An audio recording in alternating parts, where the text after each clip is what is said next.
Vous êtes sur la RTG, mesdames et messieurs. Merci de votre fidélité et bienvenue dans ce journal.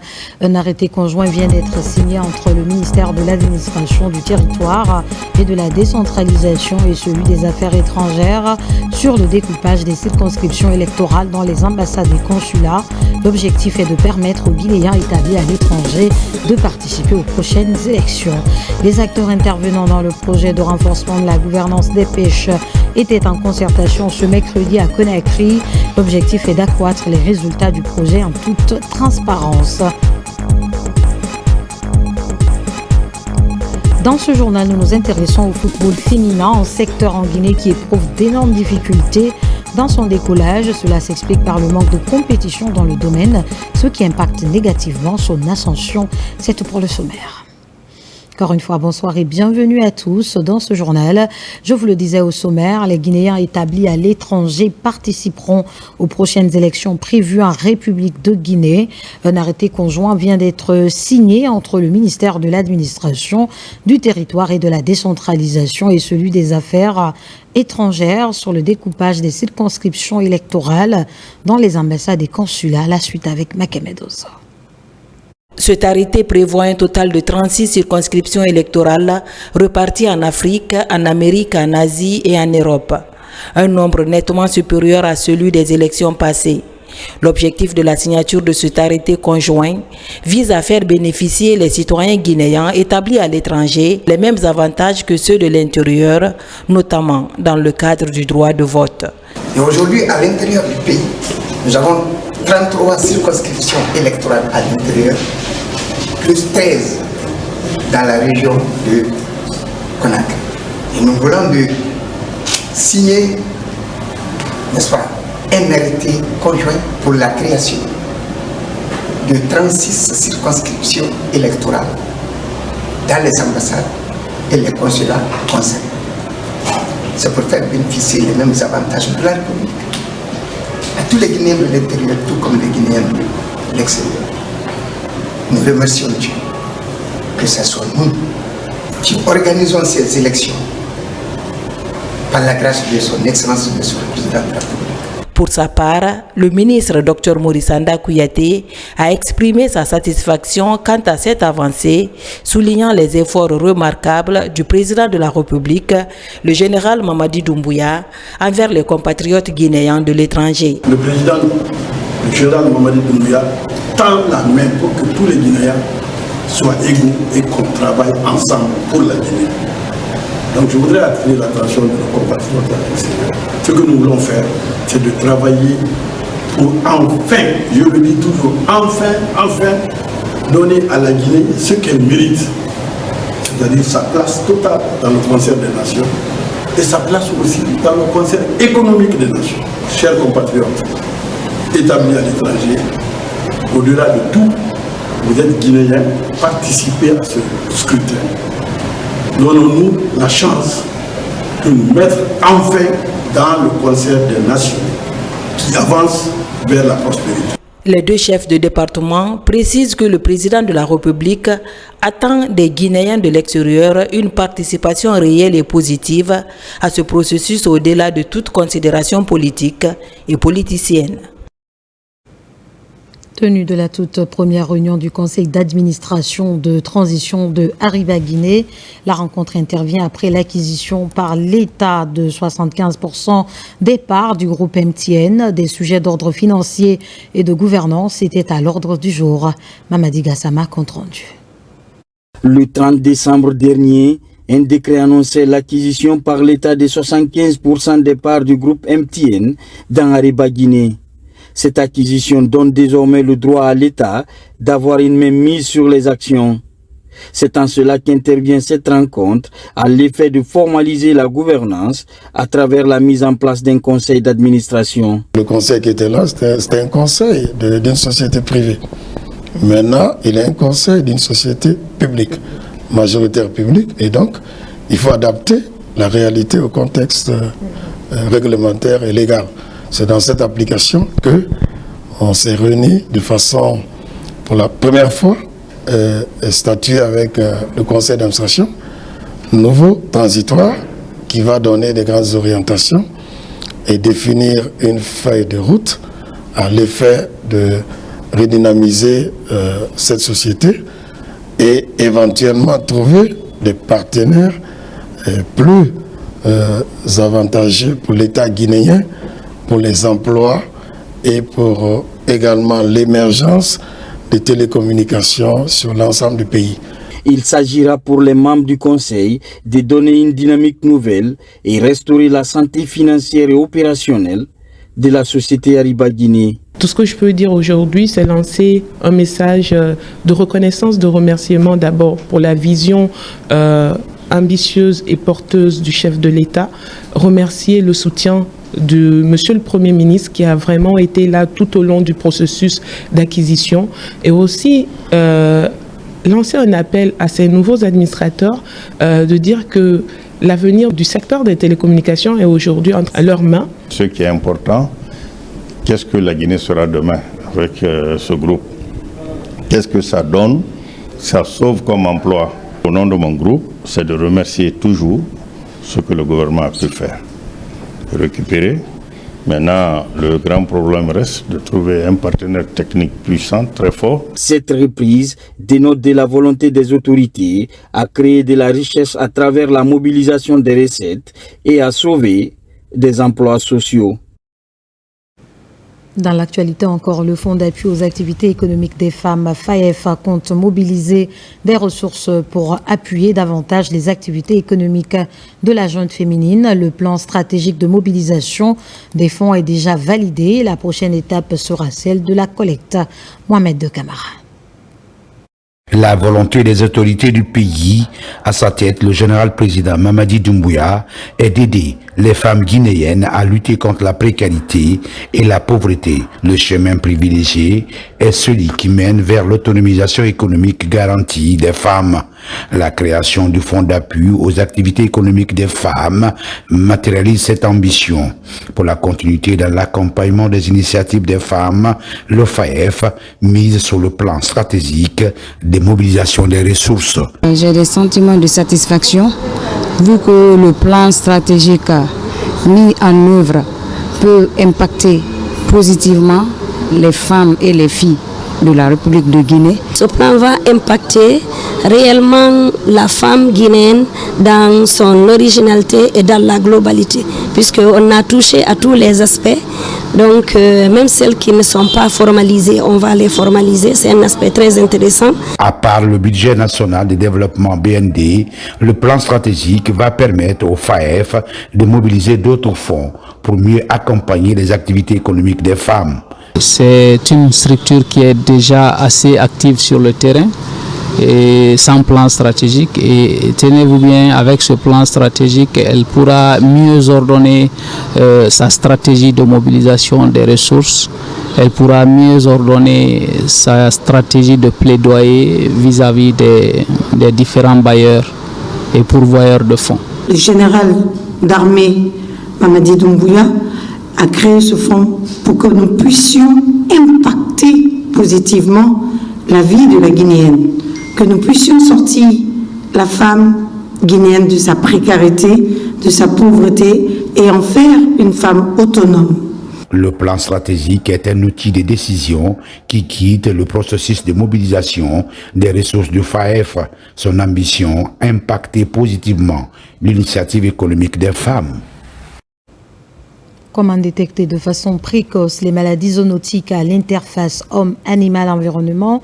La question était au centre d'une formation qui a regroupé des cadres et agents issus de la santé humaine, services vétérinaires et l'environnement de la région de Bokeh. Objectif, maîtriser l'outil informatique pour renforcer la surveillance dans les cheptels et autres lieux susceptibles d'occasionner la maladie. Younoussa Tawel Kamara.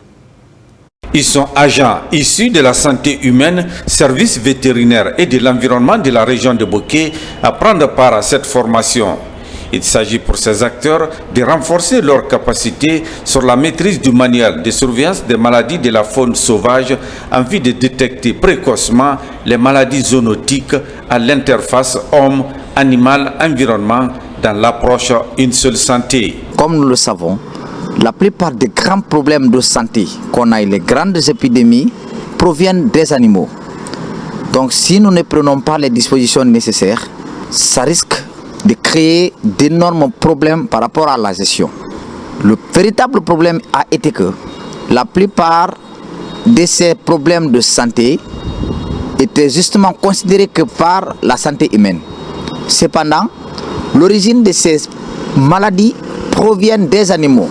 C'est pourquoi l'utilité de ce qu'on appelle One Health, une seule santé, qui concilie le ministère de l'Environnement, le ministère de la Santé et le ministère de l'Agriculture et de l'Élevage. La maîtrise parfaite de cet outil de travail pourrait galvaniser ces agents dans le processus de collecte de données épidémiologiques sur le terrain, notamment élevage, abattoir, marché à bétail, volailles, parcs et réserves naturelles. L'objectif, c'est juste le renforcement des capacités et la compréhension de l'ensemble des acteurs concernés pour que l'ensemble des maladies pathogènes ici rencontrées chez nous soient éradiquées. Ces agents venus des différentes préfectures de Bokeh sont désormais bien préparés pour prévenir les maladies de la faune sauvage au compte de la région où l'élevage est bien pratiqué.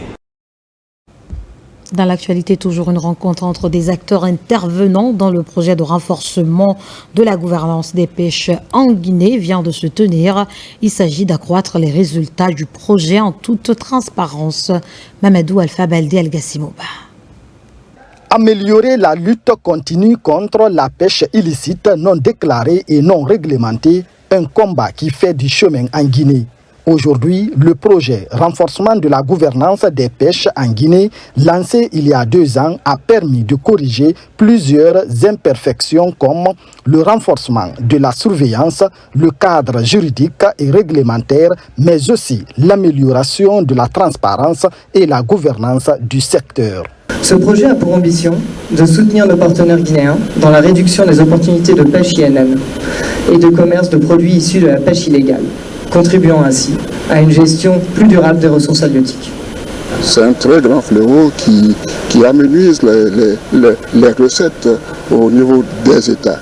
Donc renforcer la capacité des structures qui ont des actions de contrôle, de suivi, de contrôle et de surveillance en mer est extrêmement important. C'est justement l'occasion pour nous cette année de faire cet atelier qui est consacré à la coopération inter-administration. Pour la dernière phase du projet qui s'étale sur 3 ans, l'ensemble des acteurs impliqués dans sa mise en œuvre comme Océan 5 et le PRCM se concertent.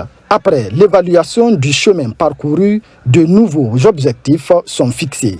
Cet atelier ambitionne de jeter les fondations d'une coopération inter-institution efficace en validant un protocole d'entente, en structurant un groupe de contact opérationnel et en lançant une plateforme nationale de partage d'informations. C'est une étape essentielle et, j'ose le dire, structurante dans la lutte contre la pêche INN. Sous la tutelle du ministère de la Pêche et de l'Économie maritime, le projet renforcement de la gouvernance des pêches en Guinée entend favoriser un secteur halieutique totalement transparent, régi par des procédures claires, entièrement respectueuses des règles en la matière. Nous poursuivons cette édition. La ministre du Commerce, de l'Industrie et des petites et moyennes entreprises était récemment à Pamlap, frontière guinéo-sierra-léonaise. Il était question pour Dr Djaka Sidibé de s'enquérir de l'état d'avancement des travaux de construction du guichet unique de son département, un bâtiment qui va regrouper des services déconcentrés en charge du contrôle de la déclaration et du suivi des produits. Le délai d'exécution des travaux est de 6 mois. Karine Camara, reportage. À 33 km de la ville de Forêt-Caria, Pamlap, la mosaïque, dernier village guinéen avant de fouler le sol sierra-léonais. Dans la zone tampon, la ministre du Commerce, Industrie et PME fait un crochet pour s'entretenir avec les différents acteurs du commerce transfrontalier à ce poste. Sa délégation arrive ensuite sur ce chantier où se construit le bâtiment du guichet unique du ministère du Commerce, Industrie et PME. Il va regrouper les services DDI, DDE, l'ONCQ et la GIPEX. Les entreprises ont reçu les avances de démarrage à la hauteur de 16%. Mais aujourd'hui, nous voyons, vu l'évolution des travaux, vous vous rendez compte que les travaux sont au niveau de l'élévation, les gros œuvres sont bientôt finis. Donc nous, au bureau d'études, comme nous sommes là pour la maîtrise d'œuvre de ce chantier, nous allons préparer tout ce qui est décompte pour permettre aux entreprises maintenant d'obtenir leur premier décompte pour leur faciliter l'avancement des travaux.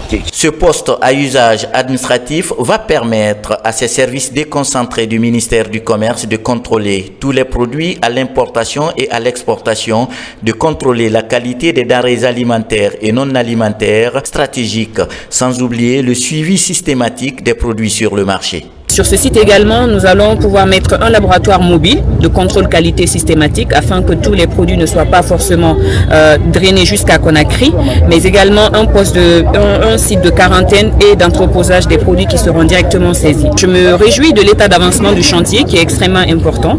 Dans les semaines à venir, nous ferons le point en termes de décompte physique. Nous souhaitons que l'entreprise puisse respecter ce délai contractuel, mais également le cahier de charge.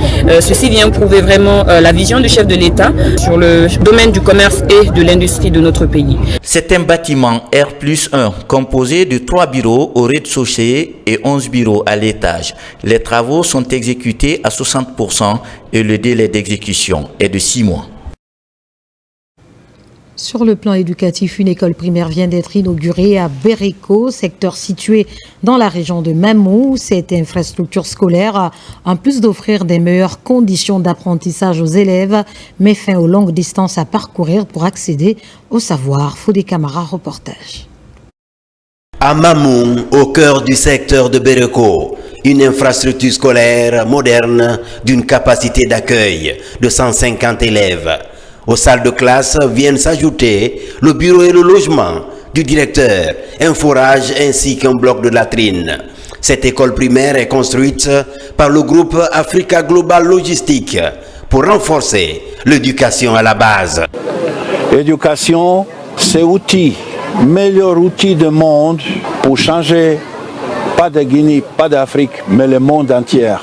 Les enfants qui vont marcher les 7 km, 8 km à pied, pour aller dans l'école, c'est fini. Ils vont aller dans l'école ici en Bereko. Quand je leur ai dit qu'on a des écoles en hangar, de nous assister, ils ont promis au mois d'octobre qu'ils vont construire cette école. Nous voici aujourd'hui à l'inauguration après 5 mois de construction. Donc mon sentiment est vraiment satisfaisant. Et je remercie le donateur, l'AGL. Je remercie au nom de Monsieur le Président de la République, chef de l'État, chef suprême des armées, tout ce qu'ils font pour nos communautés. Les différents compartiments de ce centre d'éveil communautaire viennent offrir un environnement d'apprentissage adéquat aux élèves et des conditions idéales de travail pour les enseignants. Alors cela vient de la prospection de nos équipes. Nous sommes à la détection des besoins des communautés. Il nous a été remonté à la direction générale un besoin qui était très important en termes d'école. Nous avons trouvé ici une école en gare, que vous pouvez trouver derrière nous aujourd'hui, dans laquelle était scolarisé un certain nombre d'enfants. Nous avons jugé nécessaire, dans le cadre de notre responsabilité sociétale, d'investir pour le bien-être des communautés. C'est la raison pour laquelle nous avons investi dans cette école, qui est un premier pas, et nous espérons aller encore plus loin. Nous allons continuer à accompagner les efforts pour continuer à sillonner le pays et à détecter partout là où les communautés ont des besoins, et nous allons intervenir tant que nous pourrons. Cet investissement de plus de 600 millions de francs guinéens vient matérialiser l'engagement du groupe Africa Global Logistique en faveur du développement éducatif et social des communautés locales. Sur le plan politique, les membres du bureau du PDG RDA se sont retrouvés dans l'une des cases Bellevue ce mercredi pour célébrer non seulement la date anniversaire du décès du père de l'indépendance guinéenne Ahmed Sékou Touré, mais aussi créer la JRDA, Jeunesse révolutionnaire démocratique africaine. Plus de détails avec Mohamed Trois Camara. Le 26 mars 1959 a été créée la jeunesse de la Révolution démocratique africaine JRDA. Et le 26 mars 1984 est décédé le père de l'indépendance guinéenne, le président Ahmed Sékou Touré. Une occasion pour les militants du PDG de se retrouver à la case de la Belle-Vue dans la propriété familiale du président Ahmed Sékou Touré. Il s'agit de rappeler sa vision, ses vérités et ses convictions à travers un livre par El Hadj Ismaïl Guissène. Au temps de la colonisation, la jeunesse guinéenne n'avait pas de nom.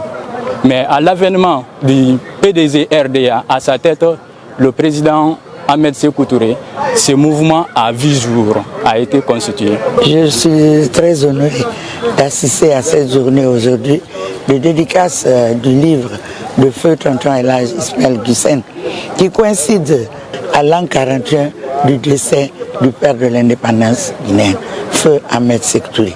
Au cours de cette retrouvaille littéraire, d'autres œuvres littéraires ont aussi été présentées, suivies d'une exposition des cahiers et des photos qui montrent les images des illustres combattants disparus pour la cause noble de la Guinée. J'ai ma participation dans ce livre-là, je l'ai lu.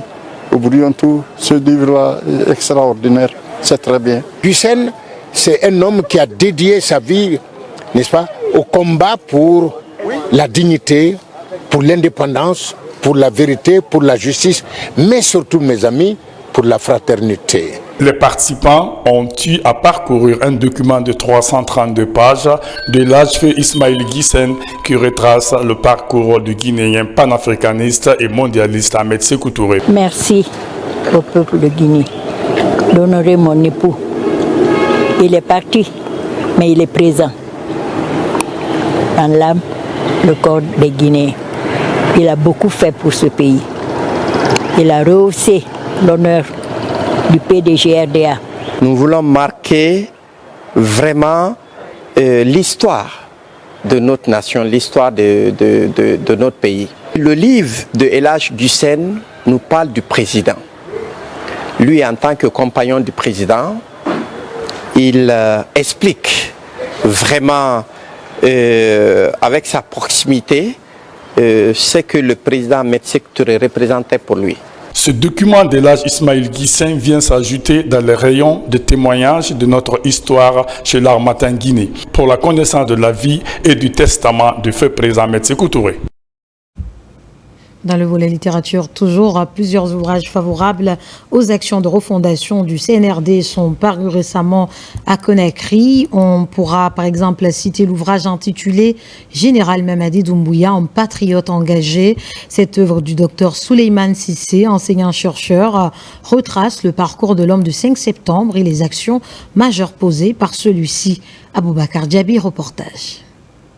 Les acquis du chef de l'État, général Mamadi Doumbouya, continuent d'être célébrés de plusieurs façons en Guinée. Une conviction que Dr Souleymane Cissé matérialise à travers son ouvrage intitulé « Général Mamadi Doumbouya, un patriote engagé ». Ce livre d'une centaine de pages est distribué dans une atmosphère de convivialité. L'ouvrage retrace le parcours de l'homme du 5 septembre, autrement appelé le Lion Noir dans le roman Dramous de Camara Laye. Pour que le thème un patriote engagé, ça veut dire que le général est arrivé à un moment où tout était bloqué. Même les simples discours, mais lorsqu'ils ont fait leur apparition, tout le monde a compris que maintenant il y a quelque chose qui change. Et aussi j'ai essayé de prouver dans ces livres qu'il y a des pays qui ont eu leur développement par la grâce des militaires, comme le cas de Ghana, où le colonel Jerry John Rawlins a pu développer son pays et faire l'un des meilleurs pays démocratiques en Afrique. Cet ouvrage comporte 12 chapitres qui magnifient toutes les réalisations à l'actif du général Mamadi Doumbouya. Dr Souleymane Cissé met en évidence le bravoure de l'homme tout en invitant les amoureux de la lecture à y jeter un coup d'œil pour mieux connaître les réformes engagées en Guinée depuis le 5 septembre 2021. Ce que Dr Souleymane Cissé a fait, le nom qui a été dédié au Monsieur le Président de la République, les contenus dans les documents, c'est important pour nous les arabophones en République de Guinée et c'est bon aussi pour la République J'interpelle tout le monde de ne pas rester dans l'indifférence. Parce qu'au moins, on voit des choses. On voit des routes, on voit beaucoup de choses autour de nous. C'est notre patrie. Écrit en arabe et traduit en français, cette œuvre littéraire vise à immortaliser l'homme du 5 septembre 2021. À travers cette distribution, cet enseignant-chercheur de l'Université générale Lansana Conté de Symphonia s'engage à soutenir à tout bout de champ les actions du chef de l'État, général Mamadi Doumbouya. Une manière pour lui de contribuer au développement socio-économique du pays. Le football féminin nous intéresse dans ce journal. Le secteur en Guinée éprouve d'énormes difficultés. Le manque de compétition dans le domaine reste un facteur qui handicape son évolution. La problématique impacte négativement les résultats des sélections nationales. Abdoulaye Diallo. La Guinée est l'un des pays précurseurs du football féminin en Afrique. À date, cette entité du Curon bat de l'aile. Les filles ont du mal à faire carrière par manque de compétition locale. Pour cette saison, les clubs n'ont joué que la phase aller depuis des mois. Les joueuses se contentent des entraînements dans les quartiers.